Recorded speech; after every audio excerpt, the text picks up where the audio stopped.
Assalamualaikum and hi, my name is Aina Maisara binti Zamri and my title for my FYP is Analysis of Electrochemically Deposited Zinc Oxide as Photoanode on ITO Glass for Solar Cells. Okay, now let's move to the introduction. Solar energy is derived by capturing radiant energy from sunlight and converting it into heat, electricity, or hot water.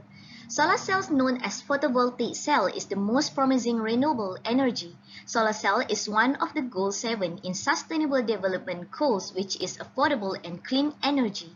Dye-Sensitized Solar Cells, DSSCs, belong to thin film group and low-cost photovoltaic cells.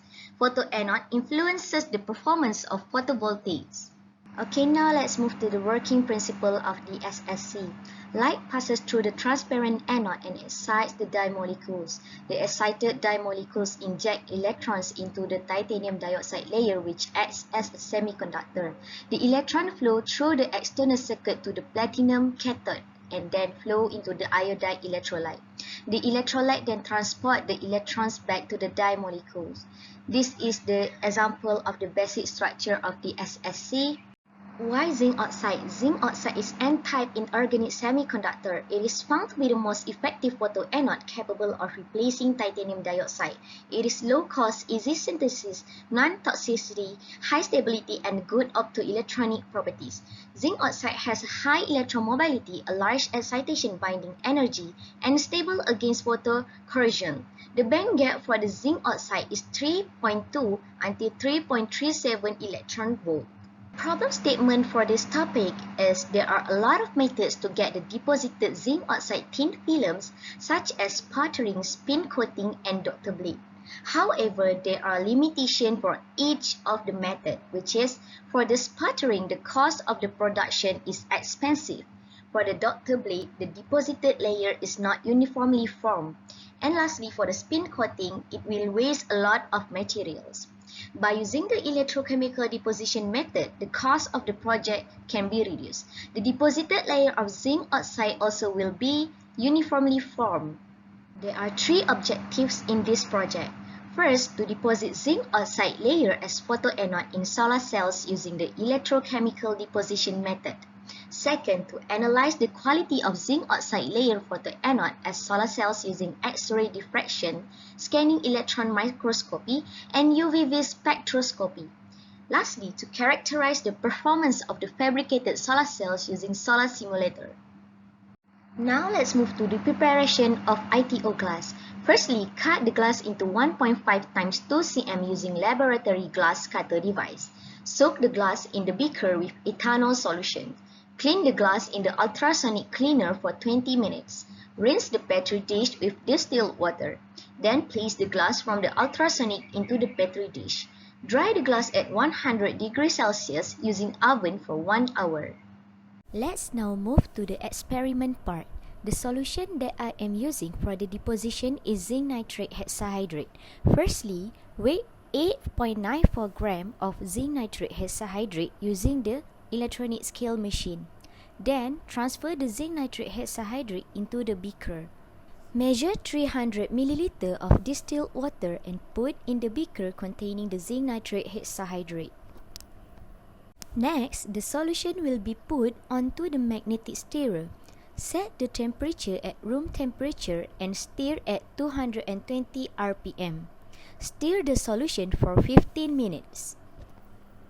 After that, connect the potential stud with the laptop. Platinum mesh will act as counter electrode, ITO glass acts as working electrode, and AgCl will act as reference electrode. Now we move to the setting Nova software. For the segment A, we have the pre-treatment of the cell, which is it has auto lab control, set potential, set cell, and wait time. For the segment B, we have the bulk of the chrono charge discharge procedure. It has repeat and time set potential and record signal. Segment C is the post-treatment of the cell. We have set value of potential for deposition, which is for my case, I'm using negative 0.61 volt. And then we set value of wait time using 10 seconds. And the number of repetition, I choose 900 and then set potential 0.350, and then the duration of the measurement in second, interval time for the sampling, interval time in second. This value must be smaller than the duration value. Now, heat the solution up to 90 degrees Celsius. After that, add sodium hydroxide solution until the pH meter achieves 5.74 pH. Click Start in the Nova software. Now, wait for 30 minutes for the 3-electrode deposition process. The samples now will be annealed in the oven for 1 hour. These are the samples for the deposited layer zinc oxide. From the left, the deposition time was 20 minutes, followed with 30, 40, and 50 minutes. From the samples, we can assume from our naked eyes that 30-minute samples has the best uniformity in terms of deposited layer. This is the result for UV spectroscopy. From the graph, we can see there are two axes, which is axis Y and axis X. Axis Y stands for absorbance, and then axis X stands for wavelength. This graph shows that zinc oxide with 40 minutes of deposition time has a better absorbance of sunlight than the other samples. The blue one is for zinc oxide with 40 minutes deposition times. These are the results for the band gap energy for each of the deposition time. For the 20 minutes of deposition time, the band gap energy is 4.20 electron volt. For the 30 minutes, the band gap energy is 3.46 electron volt. For the 40 minutes, the band gap energy is 4.14 electron volt. And lastly, for the 50 minutes, the band gap energy is 4.09 electron volt. The conclusion: zinc oxide 30 minutes has a better band gap energy, which is 3.46 electron volt and close to the 3.37 electron volt. Okay, now let's move to the structure of dye-sensitized solar cell based on perovskite. Perovskite will be spin-coated onto the deposited zinc oxide layer that I acquired. Then, the deposited metal oxide such as copper oxide or nickel oxide will be sandwiched with the zinc oxide and perovskite sample just now. To do the perovskite, we need 3 solutions. From the left is graphene, methyl ammonium lead iode, and then methyl ammonium iodide. Firstly, you need to tape the top side of the glass using the cotton tape.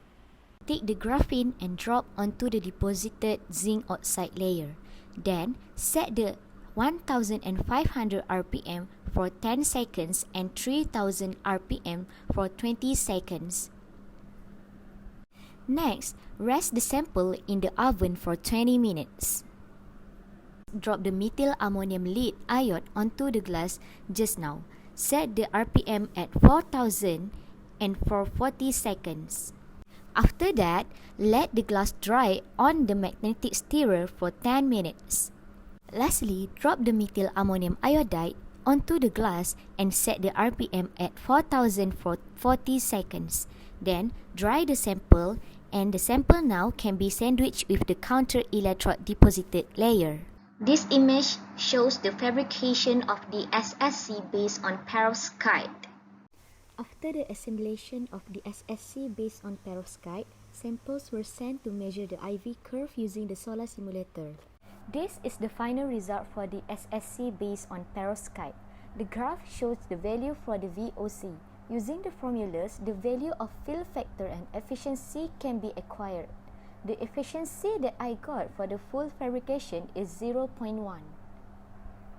That's all from me. Thank you.